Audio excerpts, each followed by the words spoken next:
Bismillahirrahmanirrahim. Assalamualaikum warahmatullahi wabarakatuh. Selamat pagi semuanya. Bagaimana kabarnya hari ini?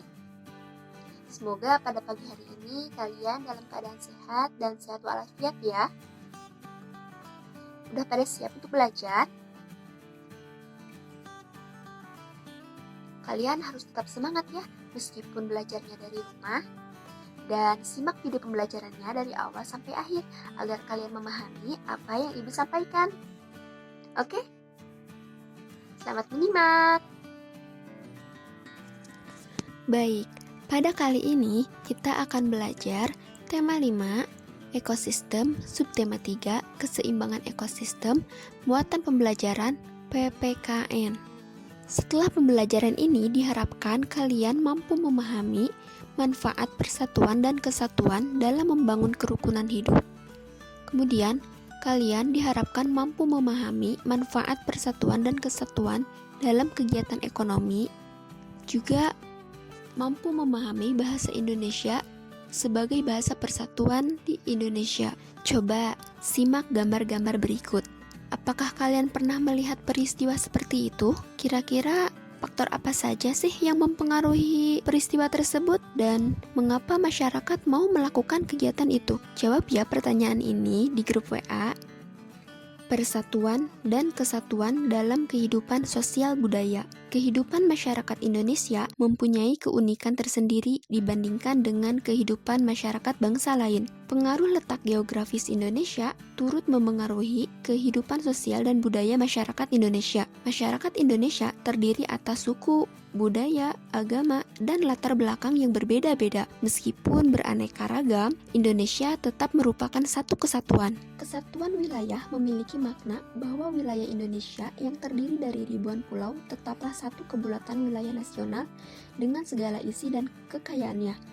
Kesatuan wilayah inilah yang harus selalu dijaga kedaulatannya. Nah, kesatuan wilayah Indonesia ini bisa dibagi ke dalam dua, yaitu kesatuan wilayah bidang sosial, juga kesatuan wilayah bidang budaya. Kesatuan dalam bidang sosial memiliki makna bahwa bangsa Indonesia terus berusaha untuk mencapai tingkat kemajuan masyarakat yang seimbang dan merata yang selaras dengan kemajuan bangsa. Sedangkan kesatuan dalam bidang budaya memiliki makna bahwa kekayaan budaya yang beragam menjadi modal bagi pengembangan budaya Indonesia yang hasilnya akan dapat dinikmati oleh seluruh bangsa Indonesia. Keragaman latar belakang rakyat Indonesia tidak menjadi penghalang dalam kehidupan bermasyarakat. Rakyat Indonesia telah terbiasa untuk melakukan kegiatan secara bersama-sama meskipun berbeda suku, agama, dan budaya.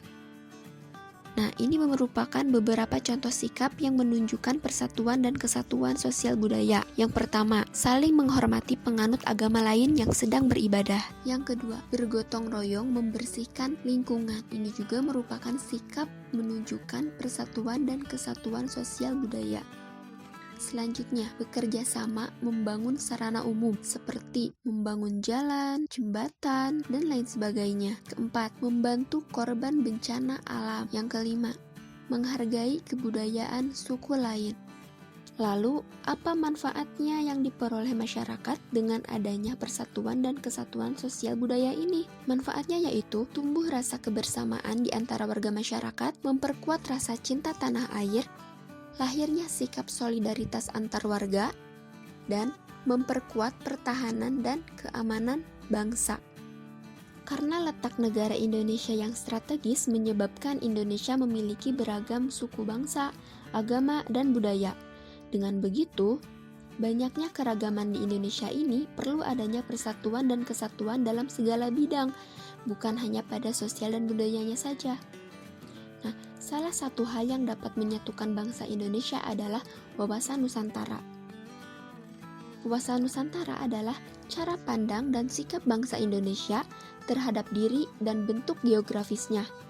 Wawasan Nusantara mencakup berbagai bidang, salah satunya adalah kegiatan ekonomi.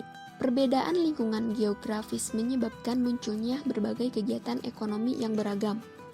Keragaman kegiatan ekonomi ini membawa manfaat yang begitu besar karena masyarakat dapat saling bekerja sama untuk memenuhi kebutuhan mereka. Contoh persatuan dan kesatuan dalam kegiatan ekonomi ini adalah dalam pemenuhan kebutuhan pangan. Dalam pemenuhan kebutuhan pangan, diperlukan kerjasama antara penghasil pangan dan distributor sehingga pangan dapat sampai ke konsumen dengan baik. Lalu, bagaimana cara menjaga persatuan dan kesatuan dalam kegiatan ekonomi ini?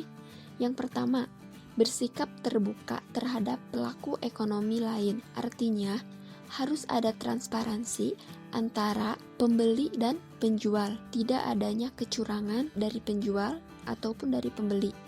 Menghormati dan menghargai sesama pelaku ekonomi, kemudian menyelesaikan masalah yang dihadapi secara musyawarah.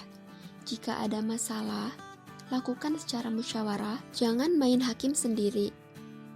Memanfaatkan sumber daya alam dengan bijaksana, jangan sampai memanfaatkan sumber daya alam hanya untuk kepentingan diri sendiri. Tidak lupa menjalin kerjasama dengan baik dan bersikap jujur. Kemudian, apa sih manfaatnya persatuan dan kesatuan dalam kegiatan ekonomi ini? Yang pertama, kebutuhan ekonomi seluruh rakyat Indonesia dapat terpenuhi. Yang kedua, pemerataan kesejahteraan dan kemakmuran rakyat Indonesia dapat tercapai. Dan yang ketiga, terbukanya lapangan pekerjaan sehingga dapat mengurangi angka pengangguran dan meningkatkan kesejahteraan rakyat. Seperti yang kita ketahui bahwa Indonesia ini kaya akan keragaman. Salah satunya adalah keragaman bahasa daerah. Hampir setiap provinsi di Indonesia memiliki bahasa daerahnya masing-masing. Hal tersebut tidak menutup kemungkinan munculnya masalah komunikasi antar daerah. Oleh karena itu, diperlukan adanya sebuah bahasa persatuan. Nah, bahasa persatuan bangsa Indonesia adalah bahasa Indonesia. Bahasa Indonesia sebagai bahasa persatuan telah disebutkan dalam salah satu butir Sumpah Pemuda yang berbunyi, "Kami, putra dan putri Indonesia, menjunjung bahasa persatuan." Bahasa Indonesia. Bahasa Indonesia merupakan alat komunikasi yang mempersatukan seluruh bangsa Indonesia. Penggunaan bahasa Indonesia memiliki banyak manfaat. Nah, apa saja sih manfaatnya? Yang pertama, dapat berkomunikasi dengan penduduk di berbeda daerah. Misalnya, ketika kamu berada di suatu daerah dan tidak memahami bahasa daerah setempat, kamu dapat menggunakan bahasa Indonesia untuk berkomunikasi dengan penduduk. Ataupun bisa berkomunikasi dengan teman-teman yang berasal dari daerah atau suku yang berbeda. Bahasa Indonesia ini memungkinkan kita berkomunikasi sehingga tidak terjadi kesalahpahaman yang dapat mengancam persatuan dan kesatuan bangsa. Mungkin itu saja materi untuk hari ini. Apakah ada yang belum dipahami? Jika belum, kalian bisa tanyakan di WA group ya. Alhamdulillah, materi telah tersampaikan. Terima kasih telah menyimak pembelajaran pada hari ini. Sampai jumpa di pembelajaran selanjutnya.